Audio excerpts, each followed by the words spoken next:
This is the third video I've taken of Pickle. This is his fourth time I've worked him, and I'm trying to capture not only new moments of new learning, but how he's coming along in things he's already learned. He's doing very well in his flexions. His jaw is much more mobile.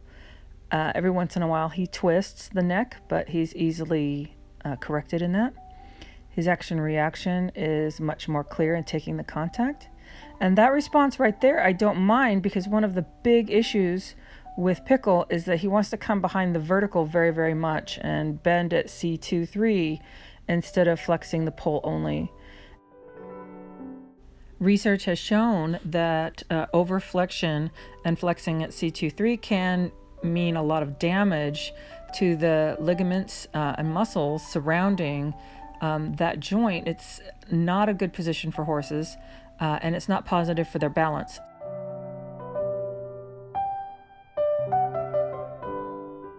As always, doing the flexions equally on both sides. Each time I work with Pickle, he does more and more relaxation of the jaw, stretching, releasing, which I'm happy to see, because it does make a difference when he feels that he can articulate the jaw as he would like to, and stretch, release, and be relaxed in the work and in the communication with the mouth. So anytime he offers that, I want to give him a little break and show him that I really, really do like this.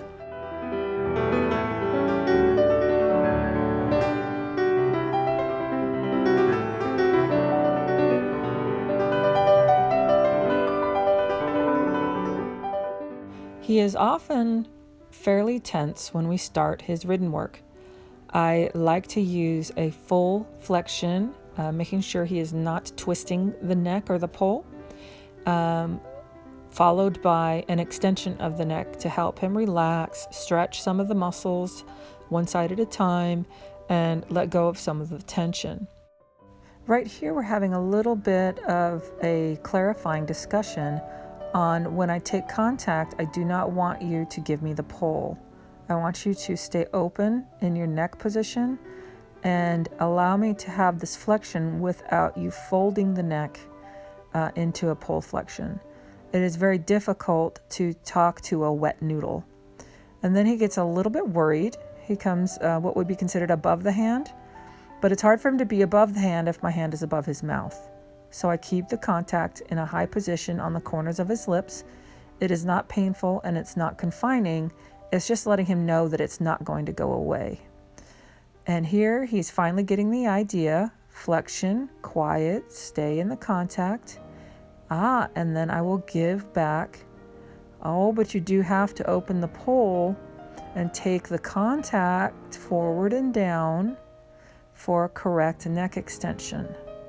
This is one of our big challenges. I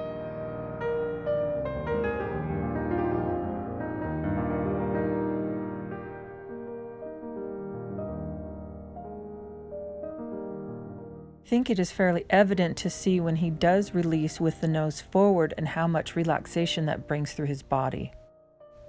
Here I'm working on counterbend turns, basically showing him how to take his weight from one shoulder to the other shoulder as I'm requesting him to do so. You can see as I'm working on this, I use these gentle upward pulses to ask him to please keep the pole open while we're doing this, because it does affect his balance and his relaxation if he gives the pole when he's not asked to.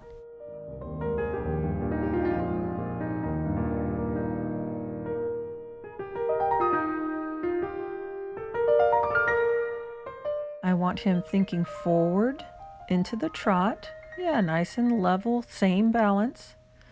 And as he comes into the trot, first little while, he's going to be a little bit tense. That's okay, that's just where we're at.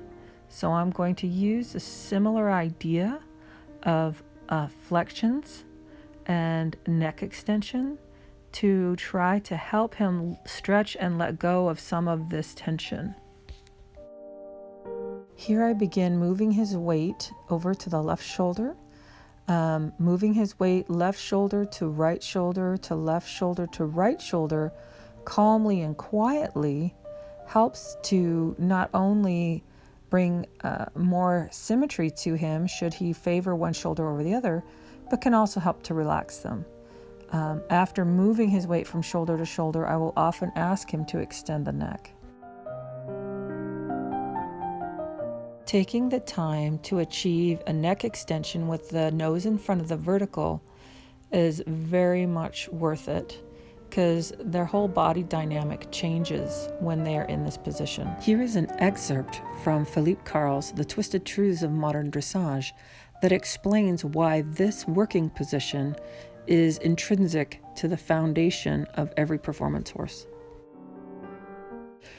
The canter is not central to his program right now, but I still want to daily repeat trot canter transitions and start helping him relax in the canter, extend the neck a bit, and take it to an easier, quieter place, so that when I do have the tools to help him improve his balance at the canter, some of the emotional baggage will be gone.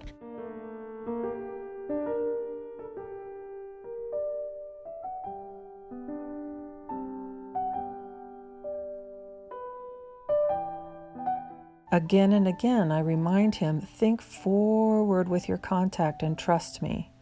After the canter is a good time to help him think forward in the nose, yes, reaching out forward and downward a bit so that he can have a longer, more relaxed stride.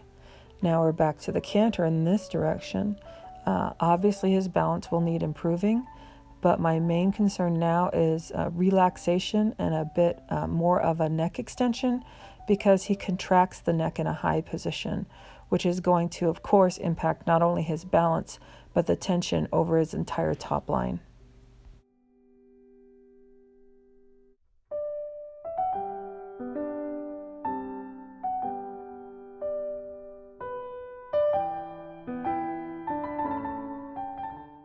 Since I now have developed relaxation of the jaw, I can perform lateral flexions with Pickle, and I can move his weight from shoulder to shoulder. I have enough education to start teaching him, introducing him to the isolated leg. One leg at a time means please move your haunches. And he is clearly not understanding this and becoming quite worried about it. I simply am going to keep my hands above his mouth, not move, not trap him or make him feel restricted, but wait for that moment when he offers me a good response.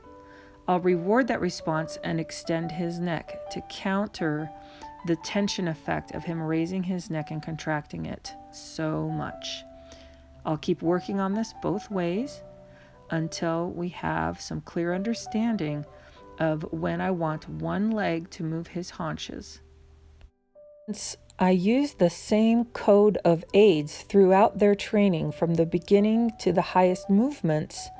I am inputting this code right now, and when he understands the code, that's when I will reward him with a long neck, and I want him to understand that it will always be like this.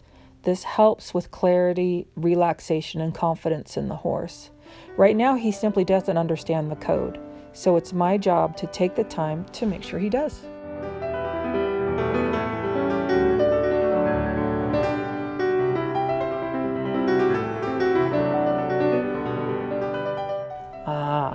Now he's starting to understand. Good job. Why don't you take a neck extension? Doesn't need to be worthy of all this tension.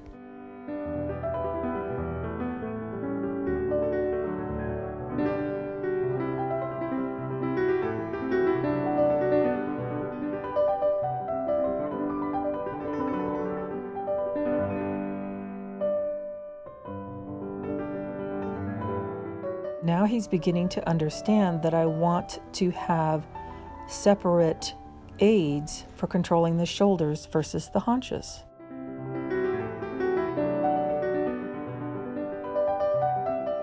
Again, I take the time to open the pole for an appropriate neck extension with the nose forward.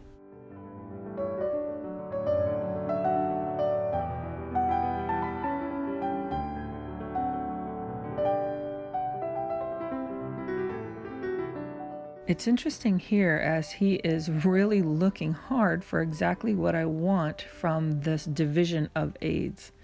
I hang in there until he gives me a more clear response, and then I'll extend the neck and give him another break.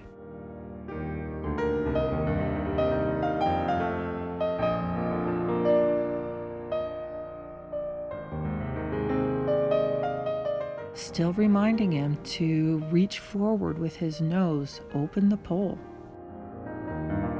That's much better.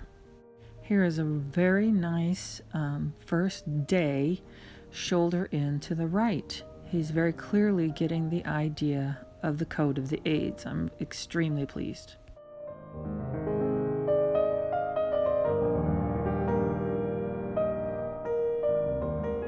Extend the neck, nose forward. Come on, Pickle.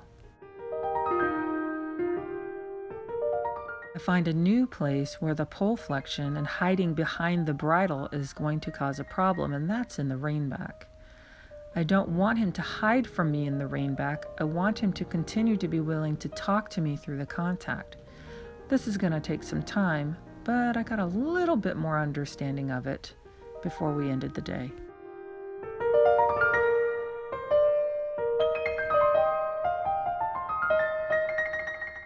Hey, not so bad.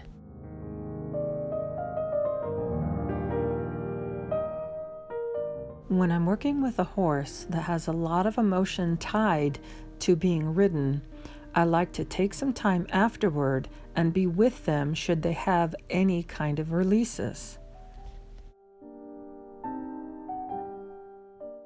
Pickle and I will see you next time. As an afternote, this is the trembling that happens when I tie Pickle up to saddle him. He obviously has had quite a bit of trauma in his life as a saddle horse. So his anxiety is real. It's not something he's making up, and it's not something he's trying to do to be bad. This needs to be tended to and we need to help him get through this so he doesn't feel this way